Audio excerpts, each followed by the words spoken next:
Thanks, Jen. And yeah, hi everyone. Yeah, it's nice to have that introduction, Jen, and I guess to give us a little bit of a direction for what the focus is going to be today. And I think when me and Kristin were actually going through the chapter, because we must have written it a couple of years back now, it was interesting to reflect on how our views had kind of changed and evolved even just over that couple of years. So hopefully there will be a little bit of more reflections, a little bit of an update around our thoughts and experience around the role of the sports psychologist and how we can work proactively and be as effective as we can within high performance environments.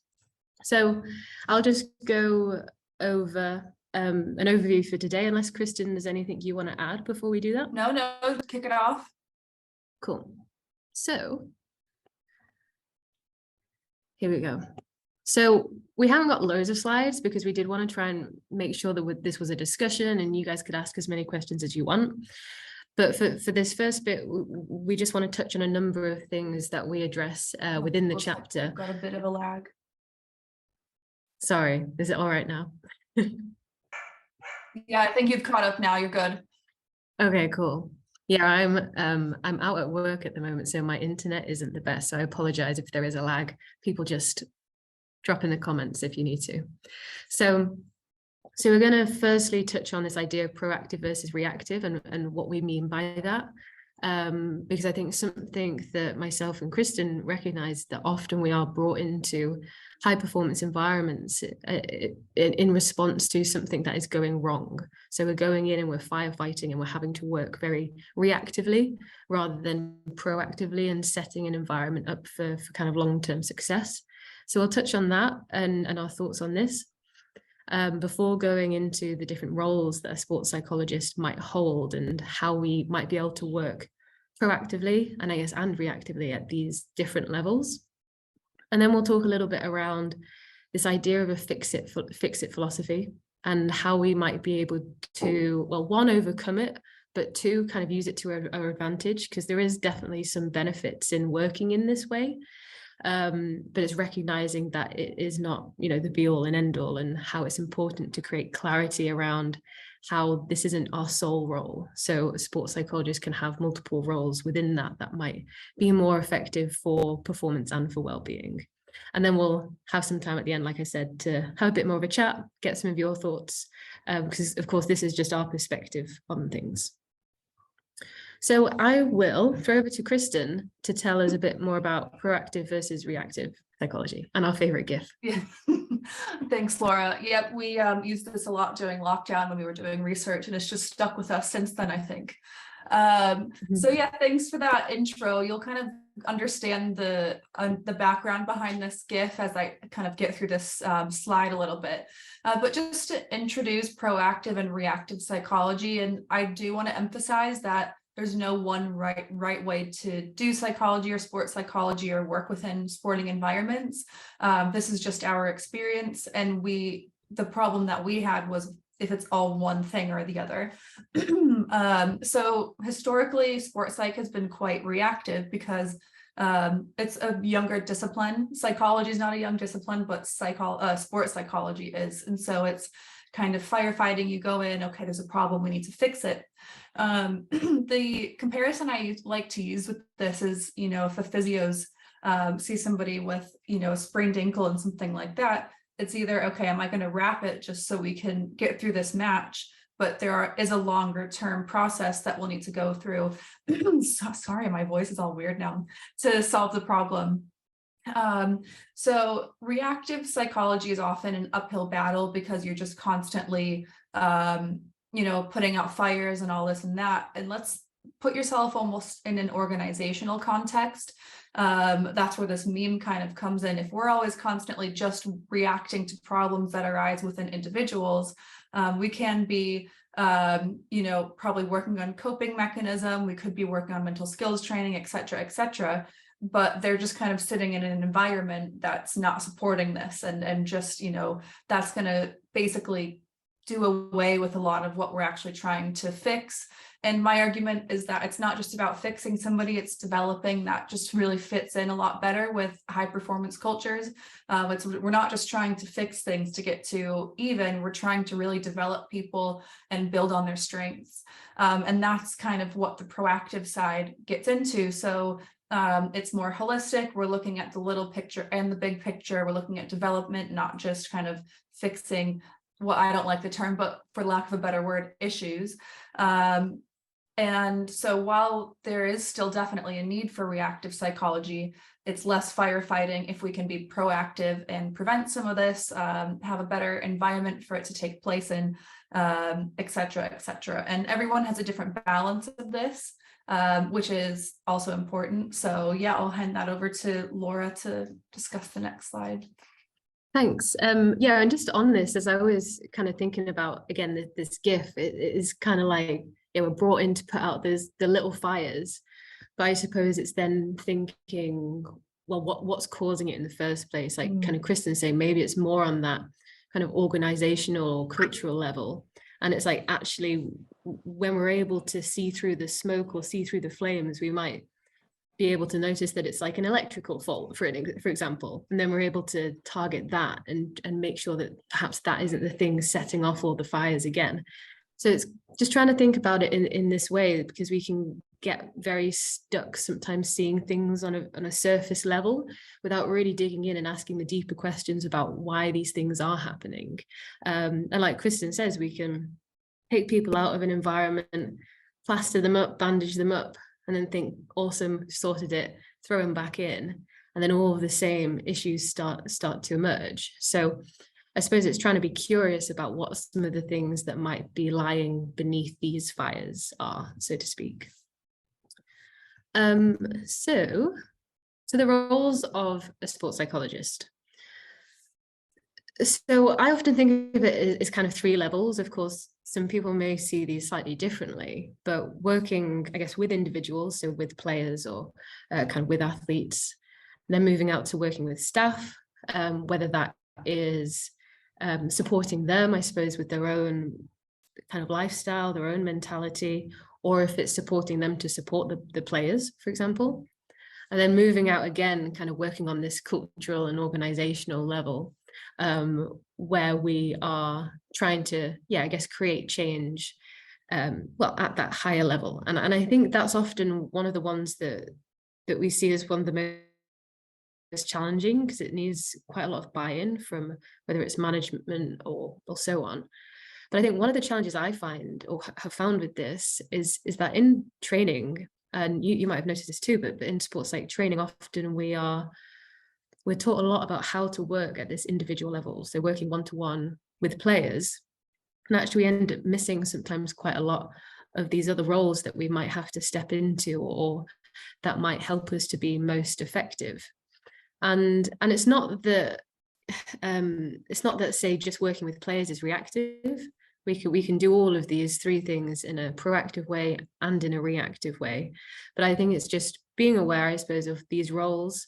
So either if you are a sports psychologist, that these might be spaces you can work within, but also if you are working with a sports psychologist or employing a sports psychologist, that there are these different spaces that we can support. I often find that when I'm asked to come in and work with a team, the first I suppose thing they ask is if I can work with the players.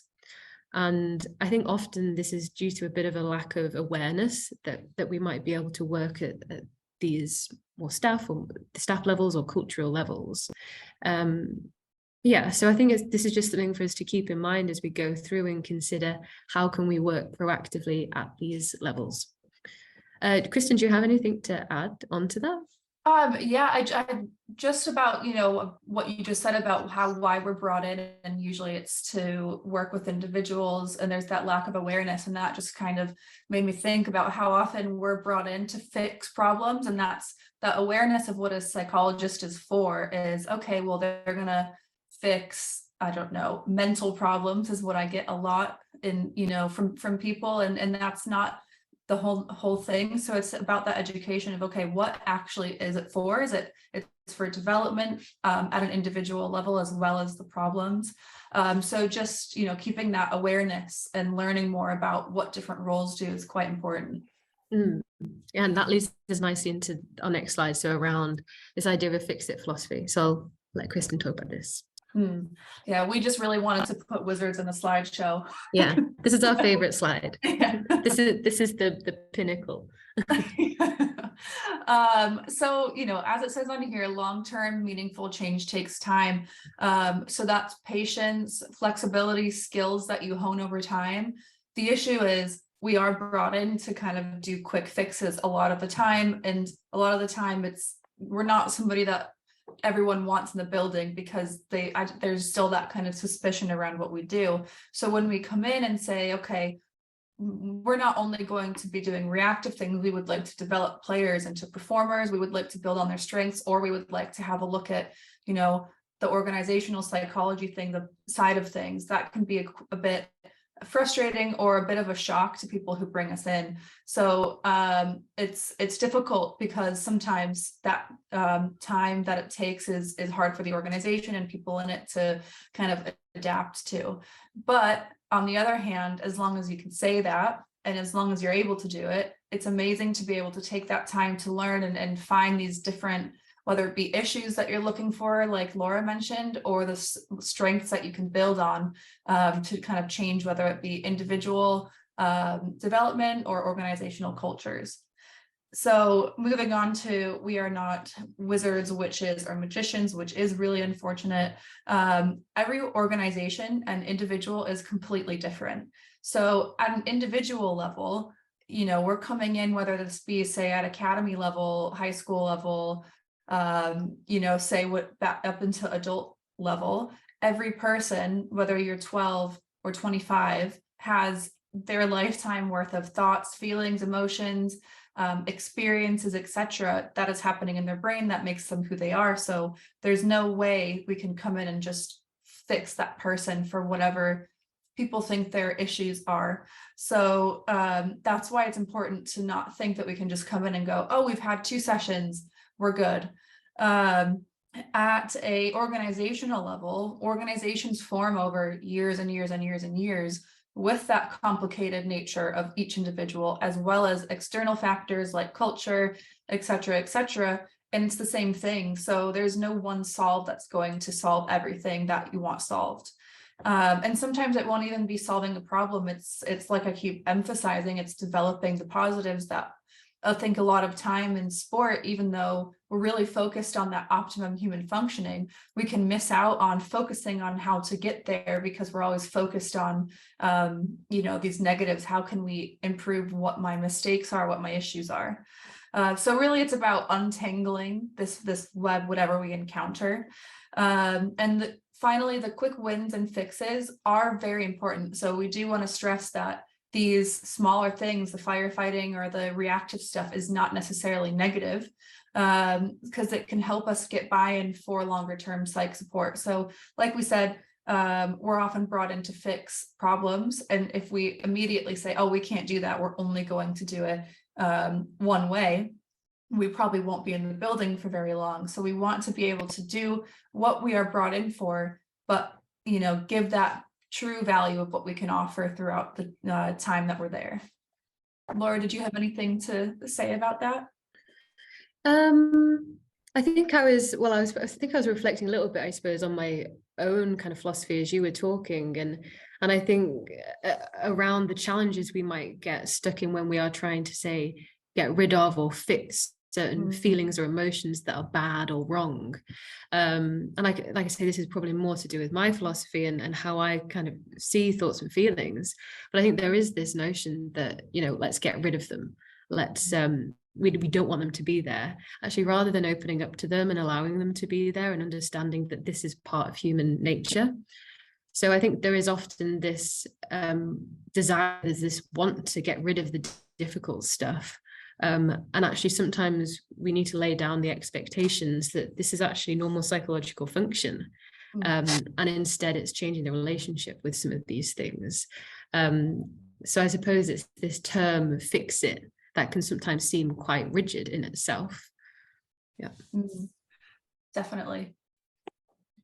So on to the next one then. So we were thinking what's useful then to ask ourselves, I suppose, when we are considering working more proactively. So we're kind of thinking around this. So how can I create a long-term sustainable change and a psychologically independent environment? So for me, I think this idea of creating an environment that is independent is one that will function even when the psychologist isn't there. So how are we almost making ourselves redundant in a sense by allowing the individuals, whether that's staff, whether it's players, to be able to manage the challenges they come across and use their strengths or whatever it might be, without the psych there. And I think this again links into this proactivity. It links into creating long-term change ultimately. So we were thinking then on these three different levels, how might we do this? So this first one is thinking about providing interventions in education at different levels. So, for example, not just providing that to players, because that does tend to be where the bulk of the resources automatically goes. And of course, that can have a lot of benefit, but I think it's also considering where else we might be able to target at these levels. So targeting staff here, providing one-to-one support for staff, for coaches, for support teams, whether that is to help them with their own things they're dealing with, or whether it is to help them to embed certain aspects of psychology into that player's training program, for example. But then also providing education. So Kristin wrote a really nice piece in the chapter around mental health literacy and how this can be a vehicle to support, I guess, some of this education. So Kristin, I don't know if you want to touch on that a little bit. Sure. Bit more. I think from my point of view, mental health literacy is one of the most important things that an organization can have. And it can be quite daunting because we're technically never mental health literate, because it's ever evolving, literature, and we're always trying to understand more about it. But it's just providing that space where so whether it's staff or athletes, anyone in the organization has for at least like a very basic understanding of kind of mental health and mental illness, what those are, what those aren't. And this is important. The second part of mental health literacy is that reduction of stigma surrounding it. So you're in an environment where if you're experiencing something or seeing somebody who potentially is, it's safe enough to question it, seek assistance, just go for a chat, stuff like that. And so, you've got this kind of balance of stigma reduction and kind of education that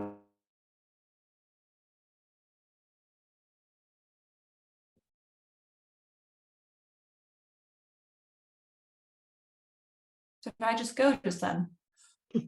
Yeah, I didn't. I thought it was me. I'm not sure what just happened. It just completely went. Anyway, so yeah, it's just constantly trying to kind of upskill on your mental health literacy. There's some great research out there. Gorzinski 2020 really does a great kind of article on how this might be accomplished and the important aspects of that. So, and I also think an important part of that is positive mental health, so well-being and stuff, as well as the mental illness side. Mm-hmm. So that's a very short explanation. I could rant about that for ages, so I'll let you take it. And we can, and if people have questions around these things, please do drop it in the chat and we can pick it up towards the end and have a bit more of a chat around these things. Mm-hmm. So I guess on this second one, so looking at this cultural and organizational level, so seeing how we can, develop culture, that's the buzzword, right? Or developing leadership, developing management, seeing how we can kind of put systems in place that help an environment to be conducive to high performance and high well-being. And there's a lot of things around now, I suppose, around building values, understanding what these look like in action, understanding what a shared mission might be, and how everybody is kind of coming together to work towards these aspects. So trying to build that kind of team culture and how that can have, I suppose, an important impact on the team and the people around them. But again, Kristin does some interesting work in business, kind of developing culture. And again, what do you think is important to share there, and how that helps you to work proactively? I think proactively, honestly, for me, comes at an organizational level, working from top down. And so once you've got the people with the most kind of power in those organizations, now this is different. That doesn't just mean, upper management. This could be in sporting environments where coaches have a lot of power and can influence those around them. So it's just having certain people with, each organization has their own culture, whether you've tried to form it or not. So I like when organizations have, kind of carefully cultivated their cultures, and their leadership is trained and educated and upskilled based off of that. And then that kind of works outwards to the other people within. Mm-hmm. Cool. So then lastly, on our, I suppose, most inner layer, so working with players, and I think it's just important to highlight that we aren't saying that, this one-to-one work with players is reactive, because it can certainly be very proactive. And also, if it is reactive, it can be really useful, really beneficial, and really help people out in a tough time. But I think one way, I suppose, on reflection of making this proactive is really using that holistic side of support. So ensuring that, I suppose, the lessons learned, or the conversations had, or the awareness gained filters, outside of the performance environment as well. So again, taking the performer as a whole, so understanding who they might be in and out of their sport, or wherever they are, whatever sort of performance environment that they're in. And it not just always having to be about high performance all the time. But I suppose classically kind of seeing the person behind that, and even using approaches, I suppose, such as counseling approaches or existential approaches, where we're really looking at purpose and meaning in people's lives. Anything more to add here, Kristin? No, just, the person is an individual outside of their sport, and that's kind of helps with the preventative aspects of a lot of it if we focus on that. So just reiterating what you've said already. And I think with this, one of the things sometimes I find challenging about this is the potential pressure that might be put on us as sports psychs to try and, again, like, be the magician, like have that kind of magic pill that makes everything go away and everything better. And I think sometimes there can feel like there is an expectation that we need to go in and fix things. And I think it's very, easy for us, I suppose, to sit here and say, oh, well, we just need to work proactively and do these things. But I understand, and I think I experience too, it can be tricky when we feel like our role, or we feel like we are expected to create these changes. And sometimes it can feel like we're not doing our job if we're not hitting those, performance targets, or if that player hasn't, exactly said that technique you gave them has changed everything. So I think as well, it's being, I guess, kind to ourselves as sports psychologists, and understanding that our role, it's not just about the performance outcome. It's about seeing that bigger picture as well. I don't know if that resonates at all, but it's something I've noticed. Yeah. So I guess then challenges, and I've probably spoken about a few of them there, but Kristin, do you want to take us through? Yeah, you've let us, really into it, talking about those expectations and everything like that. So there are a ton of challenges to working both reactively and proactively. We've kind of discussed the reactive ones throughout. But proactively, it's really difficult to get buy-in sometimes, because if you can't do that tick box, which a lot of the time, especially when you're training, sport psychs in training are tick boxes, because it's usually for lower level clubs who, just really need that support, or need to fulfill, like, say, the EPPP or something like that. So they want to say that they've got you and that, you know, you've done X, Y, Z. Whereas, you know, a lot of people, you know, we're doing this for our jobs. We love our job and we want to be able to do it the way that fits with our kind of philosophy and stuff. So getting buy-in straight away can be difficult when you're, you know, going in and you're saying, oh, I want to do all these things, because, you know, firstly, the club might not have the resources to do it. And secondly, people might not want to. So some of those kind of quick fix mental skills training, things like that can be a really useful way to form relationships, kind of show people that you know what you're doing and things like that. And kind of leading into from what I was saying, time and resources are one of the most difficult things that you can encounter with working in a more proactive way, because everyone is so busy. I mean, trying to get, say, 12 coaches in the same room for a culture development session or something like that is so difficult because everyone's training, traveling, et cetera, and a lot of the times clubs don't have the resources to, say, pay for loads of CPD and stuff like that outside of what they're required to do. Again, firefighting is always going to arise, so we just have to be very clear on what our roles as sport psychs are. So if it's a clinical issue that, you know, maybe you've seen some symptomology pop up and your kind of well-being interventions aren't really working, you need to be able to refer to, you know, a clinical psych. Other firefighting things come up every day, like, oh, injury, I've had a bad match, etc. And then setting your expectations, that is a very difficult one to go in as well, especially when your earlier career psychologist is, okay, my expectations are recording in progress.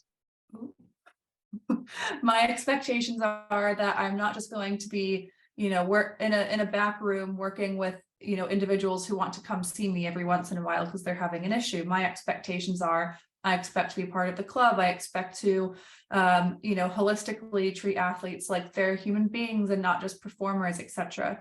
So how do we kind of combat this? And I've already mentioned a little bit of it, but know your non-negotiables. What do you need to work effectively? And that comes down to a lot of personal reflection.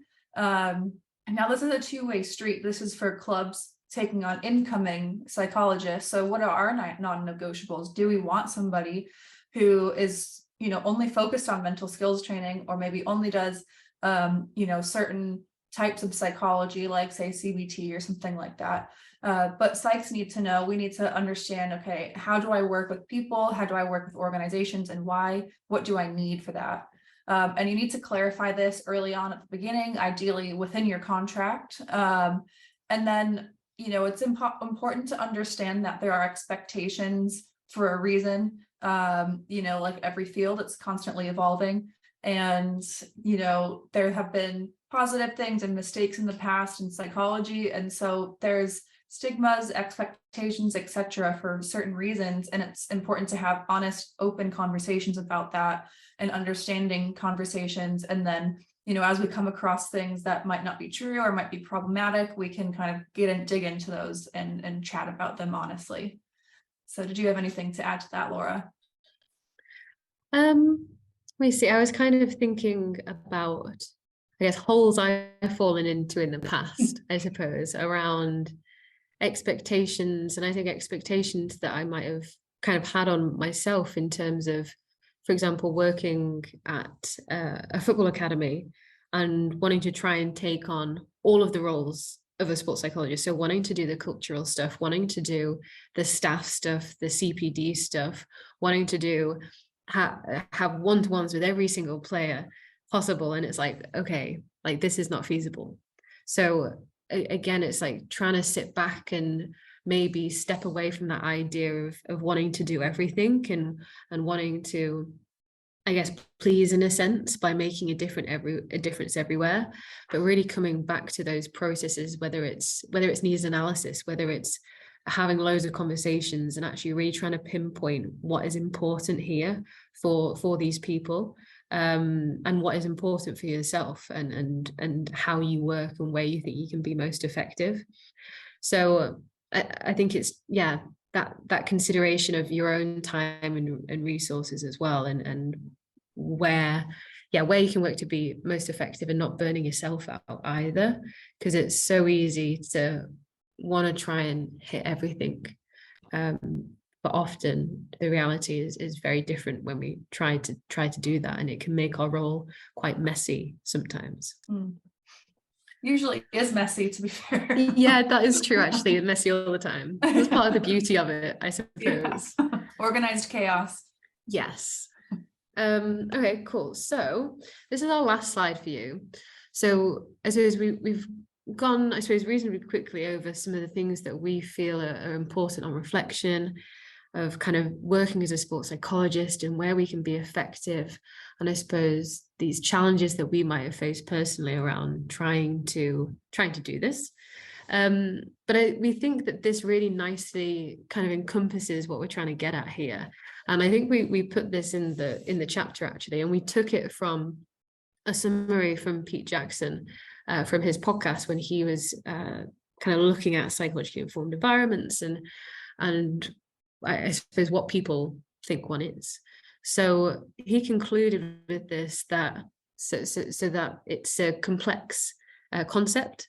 It benefits from a person-centered approach, underpinned with a well-being focus. And like we've been mentioning here, it covers not just the performers, but support staff as well. And I know we're always really keen of thinking of, support staff, their performers as well, I suppose, in a way. The work that coaches do, the time they put in, and so on. So seeing them as performers as well. And then it's this ongoing proactive cycle in a way. So of getting feedback, of evaluating, seeing what's working. Again, not just trying to put that one plaster over something and hoping it sticks and everything will be all right. But it may very well be this back and forth. And of course, this takes the time, it takes the investment. But really importantly, what's underpinning it is this meaning, it's the purpose, it's the shared direction that everybody wants to move towards in the team. And also growth and development, which Kristin's been touching on. So it's not necessarily just the here and now, getting that win, but it's looking at the bigger picture. We're looking at growth, development over time, and ultimately how we can, help people to live a life that they want to, I would say. So I think this is maybe something we can just leave up, I suppose, and maybe we can chat as this is here. Whatever anybody thinks. Kristin, do you have anything you wanted to add to this? No, you went through that really well. No, that's okay. Cool. So we're happy to open up to discussions now and get your thoughts, I suppose, on some of the stuff that we've spoken about here. Because like we say, this is kind of just our view on things, and we're aware that things are different from different people's perspectives. Thanks so much. Amy, you're going there, work away. Sorry, Jen, go on. No, I was just going to dive into some of the questions we have, but you lead there and I'll gather some of them. Yeah, cool. So we've had some really good questions as you've been talking. I'm going to start with John. He talks about kind of education within kind of FE and higher education, and I think this is a great question, obviously, from an academic perspective, but from an education perspective, do you think that doing your masters, your undergrads, even A level, that equips you for moving into the proactive, transformational world of sports psychology? Be careful what we say. No, I've got my opinions as well. Mm-hmm. I think it's impossible to be fully prepared for what you're going to go into. Education, I mean, I think sometimes we've got a way to go on certain aspects of our education, but you could say that about anything. And we can't prepare everyone. Every culture, every sport culture is so different that you couldn't possibly prepare everyone for everything with that. So and I also think that the kind of preparedness, the kind of preventative aspect is really improving. They're bringing a lot more organizational psych and stuff like that into it. So that it's exciting. Yeah. Laura, any thoughts? Yeah, I think it serves a purpose, right? So I think we have to know the theory, we have to have that underpinning knowledge. But I think there is, I suppose, a bit of a maybe shock or maybe just challenge when we recognize the complexity of things, and that actually it isn't necessarily how it looks in the textbook. Yeah. So but I think there is a purpose for that structure in the beginning, right? So we need that structure to learn, and so that we can, I suppose, try things out and feel like we have a bit of security. But I think the more I've practiced, it's trying to be more flexible with that, and trying to adapt, like Kristin says, different environments that we go into and so on. So I think it's not perfect, but I think it certainly serves a purpose, right? Yeah, and I think what a lot of people don't understand is that there's only so much you can do with when you're not HCPC accredited, or when you're on the, like, for example, the Prof Doc or the Stage 2 training. So from a university perspective, we can't, just throw students out into applied one-to-one context without, appropriate supervision, because we're breaking regulations. So yeah, I think that's it's a drawback, because sometimes you might come out with your master's not really doing that much applied work, and then it's a big shock, isn't it, for a lot of practitioners to go, hang on a minute, Kristin, you're doing a project on sexism at the minute, like, no one taught me how to deal with sexism in the workplace as a Yeah. So yeah, I think that's where the kind of the Stage 2 element of becoming an applied practitioner comes in, right? Especially the support aspect of that. So part of the Stage 2 is, okay, well, I'm experiencing all these new, sometimes crazy things going on. So, I've got that support. I've got my supervisor to lean on to help me through that, whether that be through theory or actual just personal support. It was difficult. Let's deal with it. Yeah. Okay. Yeah. Great. And then so Neil Roach asked a really good question, because it links to the whole point of this chapter. So he says, isn't all sport psychology support reactive? Whether it be performance enhancement or problem focus, doesn't all support ultimately emanate from some form of needs analysis?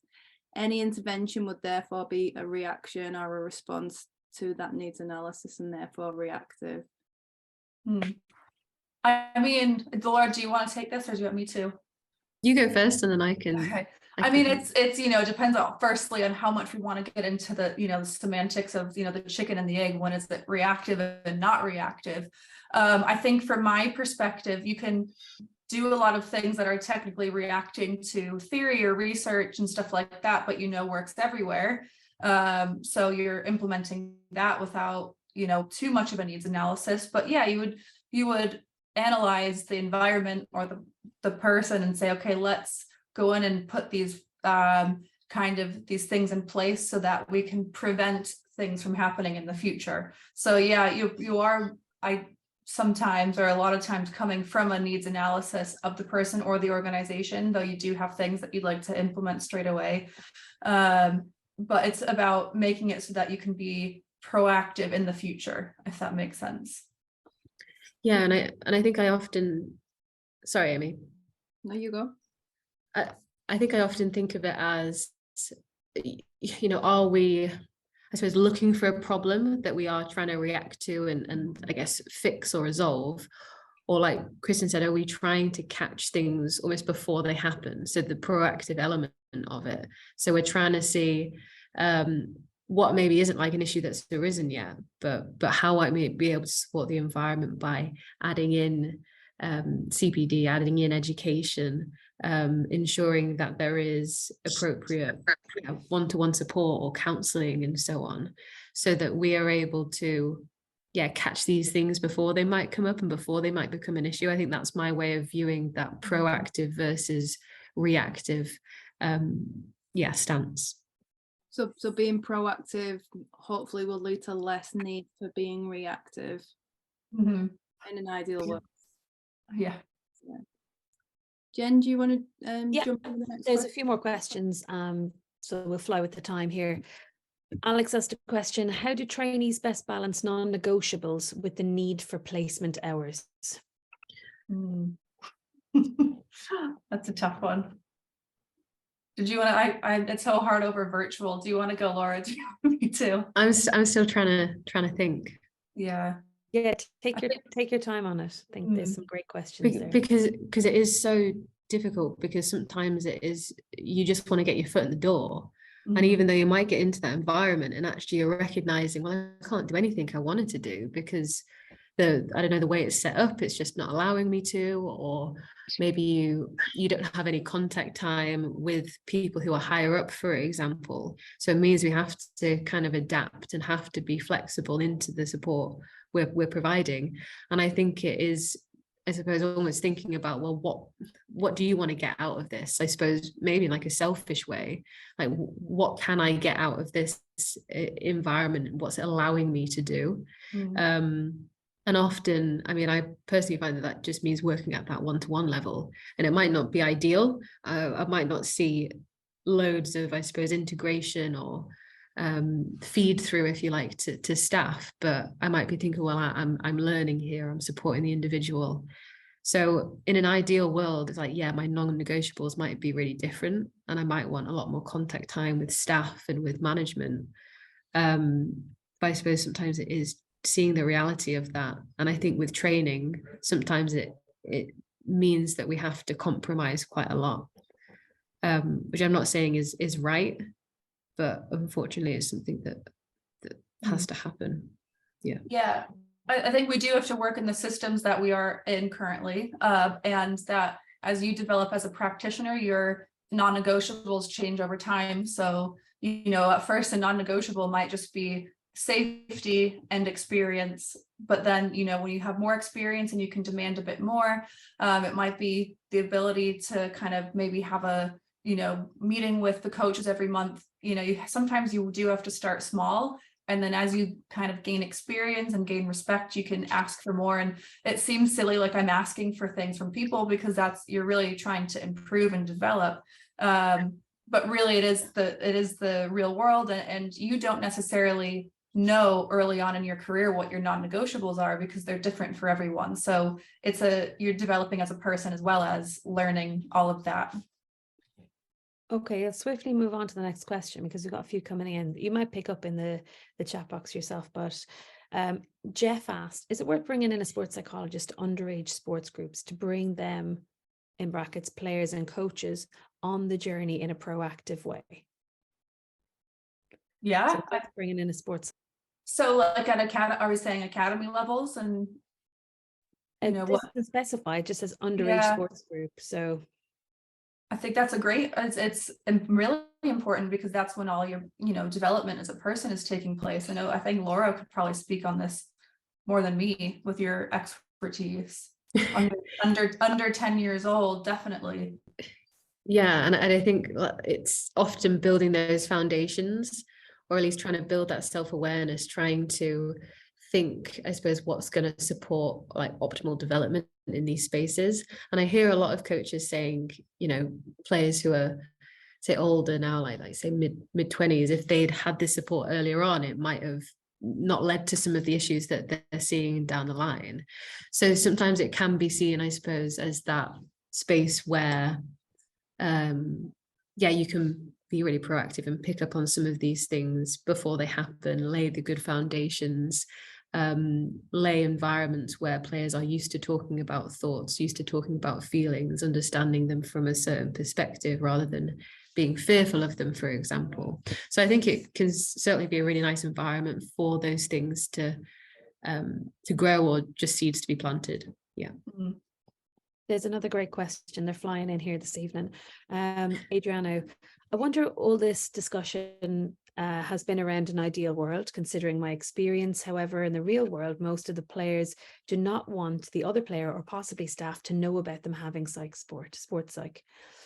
Organizations usually do not want sports psychs working at the organizational level, but they would rather have them just work with players or staff at most. So how do you overcome this natural barrier? Hope I've done that justice. That question. That is probably the most common thing. I think Laura and I talk about this all the time, and that's why we are brought in to kind of firefight and just work with individuals. And a lot of that, the individuals don't want anyone to know they're speaking to the psych, has to do with that organizational culture. of, you know, there's some stigma around it. They're afraid of, you know, not getting that playtime, and those are all very fair fears. And so it really just depends on yourself and what environment you're in. I can be quite stubborn, and so, you know, it took me 6 months, but I eventually, you know, would get some, when I was a trainee, I got, you know, the academy manager to make things, some development sessions for staff mandatory, so I could kind of destigmatize some stuff, and it did help me work with individuals more. You know, was it long lasting? I don't know, because they were only required to do, I think it was like 8 or 10 sessions or something like that. And there was some buy-in. So I got, you know, say a few coaches and some physios on my team, which was amazing. So yeah, it's like you said, real world, nothing is ideal. It's just going to depend on the environment, what you feel safe doing, what you feel kind of adept at, what your own skills are. Yeah, I don't know. It's not really an amazing answer. It's like, it's just the context, basically. Well, you're getting through a lot. There's probably maybe we've 8 minutes, so two or three more. And obviously, if anybody has other suggestions or questions or scenarios, then you can leave them in the chat box and or take the details of Kristin and Laura. So Franca said, for clubs who have no funds to employ a sports psych, what would you suggest as a way to intro the club into that sports psych world? Would a focus on club coaches be a way to start them on this road? And would you suggest maybe a way for them to engage with psych without causing any damage? Thank you.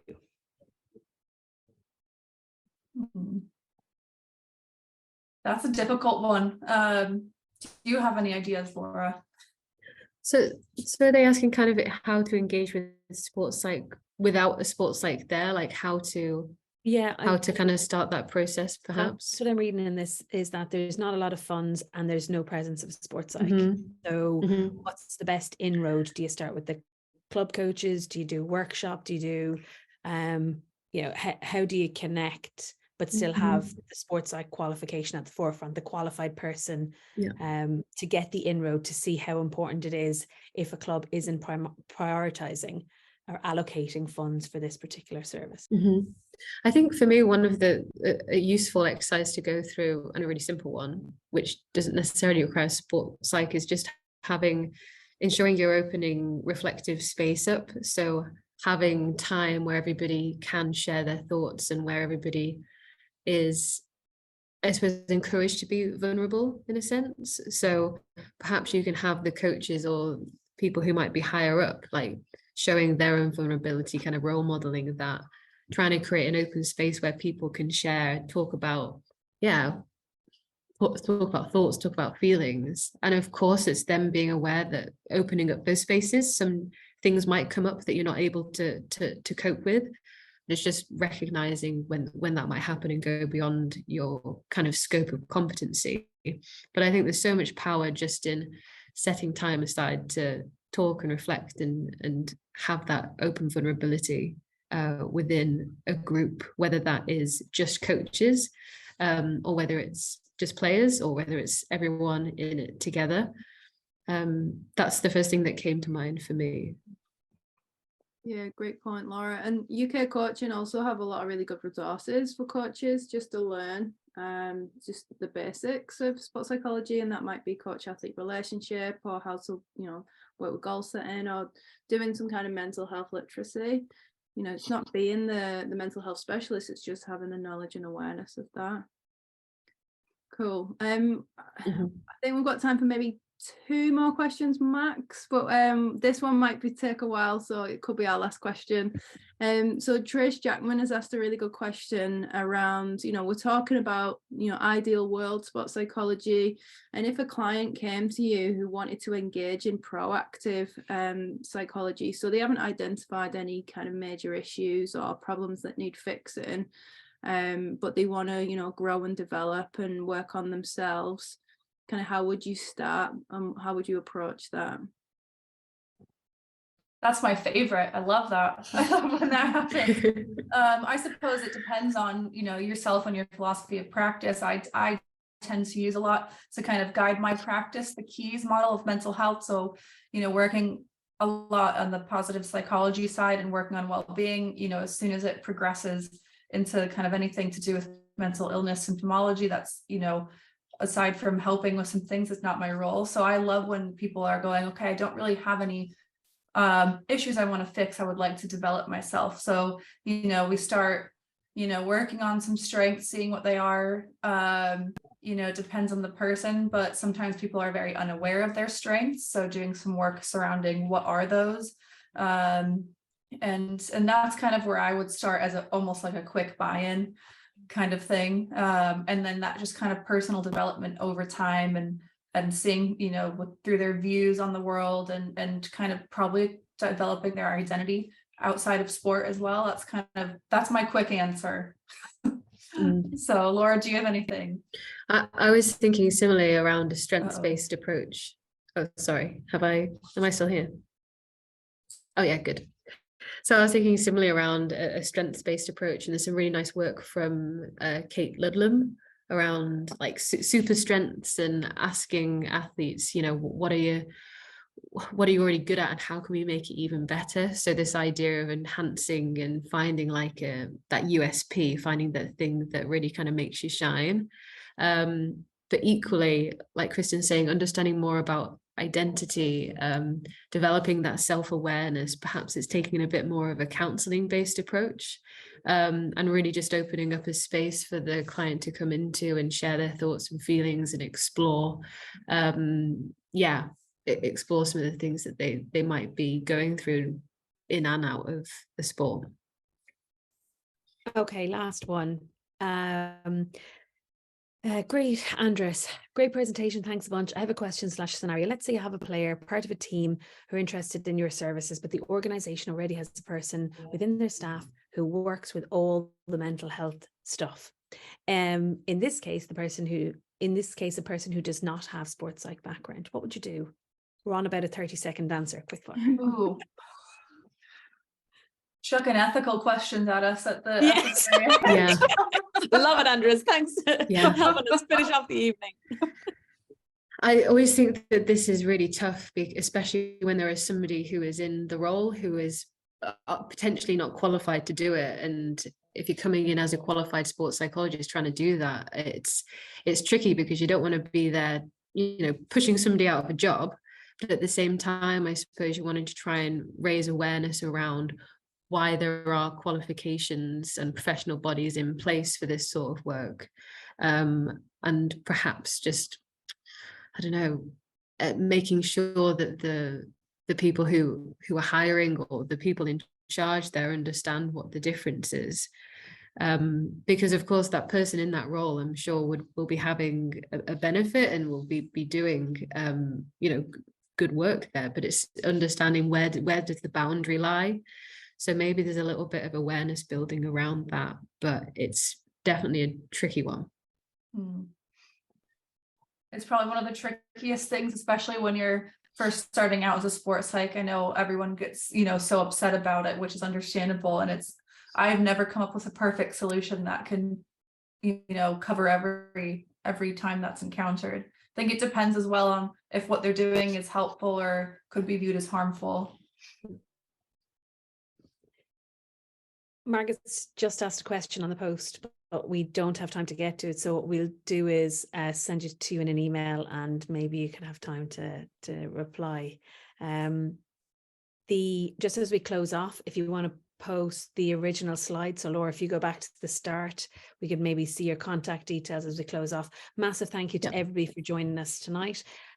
Loads of questions, incredible amount of content on a really important topic. So thank you for your energy, creativity, your insight sharing. We're really privileged to have you here this evening, and for people to join us at the end of each month on each of those chapters. Join us next month. We'll be getting the details out really soon. Any more questions, you have the details here, although there's very busy women, so I hope there's not an influx, but definitely curiosity from tonight's session. The recording will be out soon, as Amy mentioned, and if there's anything else, you can just get in contact. Amy, have I covered everything?